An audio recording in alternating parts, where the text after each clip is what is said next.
అవుతున్నారు, చెప్పలేదు, అవి చెప్పలేదు బయటికి. అలాంటి పర్సన్స్ మన దగ్గర ఉన్నటువంటి మన దగ్గర చిన్న ప్రోడక్ట్ ఏదైతే మన దగ్గర ప్రిఫరెన్స్ సోప్ ఏదైతే ఉందో వాళ్ళకి ఆ ప్రోడక్ట్ తీసుకొని బలవంతంగా యూజ్ చేశారు. ఆ ప్రోడక్ట్ ఫస్ట్ వాళ్ళ మిస్సెస్ మొత్తం బాడీ అంతా మొత్తం బాడీ అంతా పొడలు, చిన్న చిన్న దద్దుల్లాగా అవి బరుకుతే బ్లడ్ వస్తుంది, ప్లస్ రస్సి కారుతుంది, సీమ్ అంటారు, రెండు కారేది.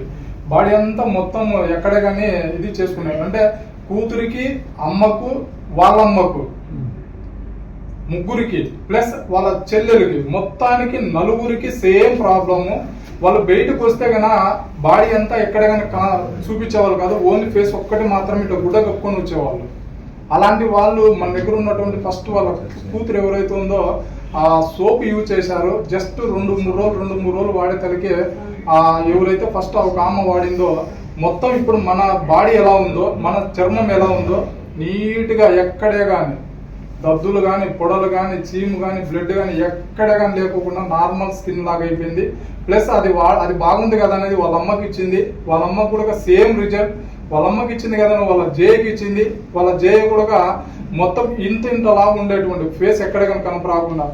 అలాగా మన దగ్గర ఉన్నటువంటి ప్రోడక్ట్ చిన్న సోపే మన దగ్గర ఉన్నటువంటి చిన్న ప్రోడక్ట్ సోపే ఎంత మంచి రిజల్ట్ ఇస్తుందనేది ఒకసారి చూడండి, అర్థమవుతుందా?